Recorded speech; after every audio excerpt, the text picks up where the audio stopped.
Fala pessoal, tudo bem? Bom, hoje o índice aqui foi bem complicadinho no começo do dia, né? A gente tinha aqui uma máxima produzida ali por volta de umas 9h30 da manhã, bem lateral, bem chatinho. As médias alinhadas para baixo, né? Abriu aqui sem gap, fez uma primeira pernada de alta, uma tentativa aqui de sair desse range do dia anterior. Aqui era a mínima, né, do dia anterior. E ele foi produzindo aqui essa liquidez interna, que a gente chama, e dando algumas oportunidades de vendas. Como, por exemplo, essa aqui, claro que eu não entrei. Essa daqui me deixou bastante desconfortável também, mas essa aqui sim foi bem atrativa, consegui pegar alguns pontos por aqui. Só que eu não gosto de zerar a posição, vou fazer preço médio. Então eu entro por aqui, ó, e a partir do momento que o gráfico se afasta aqui 200 pontos, mais ou menos, 200, 180 pontos, 150 pontos, eu já me protejo aqui, porque eu ainda estou num ambiente de lateralidade.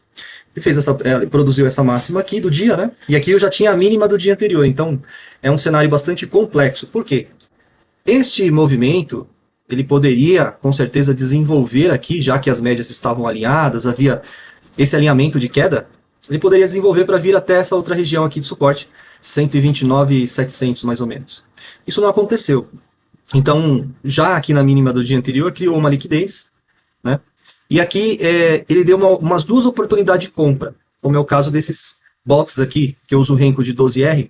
Então, aqui, por exemplo, ele me deu a primeira oportunidade. Eu também não gosto de entrar nessa primeira oportunidade. Eu sempre gosto de aguardar uma segunda oportunidade, foi o caso aqui. Ele me deu essa segunda oportunidade. E observa que os indicadores, o MACD e o estocástico, também já me davam uma condição de entrar aqui numa ponta da compra, para poder, talvez, encerrar a posição por aqui. Não é muito meu estilo, tá? Fazer scalp. Mas daria uns bons pontos aqui, ó, 400 pontos, 500 pontos até a máxima do dia, né? E foi o que aconteceu. Acabei que eu não entrei nessa posição aqui, ele foi embora, não testou, nem olhou para trás. Engatou a quinta marcha aqui e foi embora. Nesse momento, ele já tinha... Aqui ainda era uma lateralidade, né? Então aqui eu tentei uma venda, não evoluiu. Me protegi por aqui, enfim, tirando zero. E as médias aqui começando a se alinhar. Então a 17,34 já estava alinhado aqui, superou a VWAP. Só que a 72 ainda estava de lado aqui. Ainda tinha um cenário de lateralidade por aqui, né? Se a gente for olhar por essa perspectiva, ainda estaríamos num cenário de lateralidade. Porém, logo o gráfico já alinhou aqui, ó, 72, 34 e 17. São médias poderosíssimas. Oportunidade de compra por aqui, tanto é que eu marquei uma compra, fiz inclusive essa compra aqui, mas ele acabou me tirando na proteção aqui. E aí eu fui comprar um pouco mais tarde aqui em cima e carreguei até essa região por aqui. Então perceba, duas entradas de compra, uma oportunidade belíssima, o gráfico alinhado, embora ainda lateral, mas me dando já uma condição de subida. Olha só que bacana. A partir do momento que ele desenvolve aqui, rompendo o topo anterior, né? Ele desenvolve, volta para testar e retoma a subida. Olha só que bacana. A partir dessa oportunidade aqui.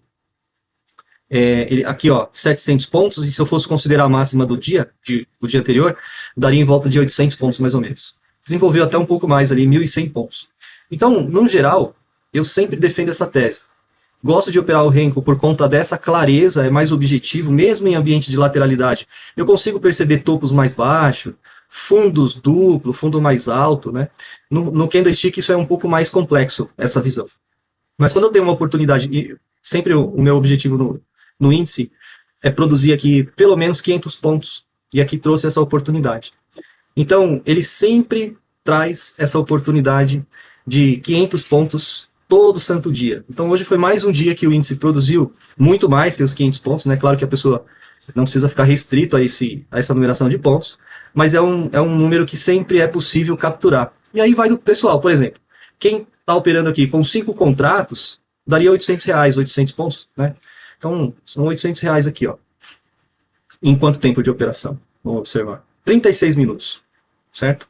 Ele volta para testar, me dá outra compra, mais 350 pontos aqui.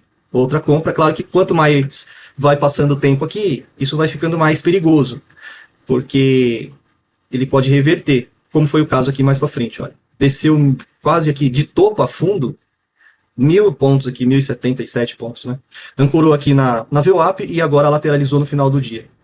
Quem é mais arrojado e quer fazer essas operações de topo, eu particularmente não gosto de operar contra as médias, mas quem eventualmente pegou isso aqui conseguiu surfar, belo trade, 800 pontos aqui mais ou menos, 850 pontos, sem olhar para trás, olha. Gosto, às vezes, desse cenário quando ele vem até certo ponto, corrige e dá uma segunda oportunidade de entrar neste movimento de queda, como foi o caso aqui, ó. Ele fez uma correção, deu uma respirada aqui na região das médias móveis e voltou a cair. Claro que aqui é final de dia, é bem mais complexo da gente falar de oportunidades maiores por aqui, já está acabando aí o dia. Mas esse é o dia de hoje do índice, bastante complexo no começo do dia, mas possível e operável. Basta ter paciência, galera. Tendo paciência no índice, todo santo dia você consegue capturar aí 400, 500 pontos, até 800, 900 pontos, como foi o caso de hoje, né? O pessoal que teve paciência, conseguiu aguardar aqui, ó, o alinhamento das médias, 800 pontos aqui, 1000 pontos um pouco mais para cima, para quem vai administrando aqui box a box, quem vai carregando e administrando aqui o trade. Beleza? Então era esse o comentário que eu tinha para hoje aqui do índice. Vou encerrando por aqui. Nos vemos numa próxima oportunidade. Um abraço, até mais.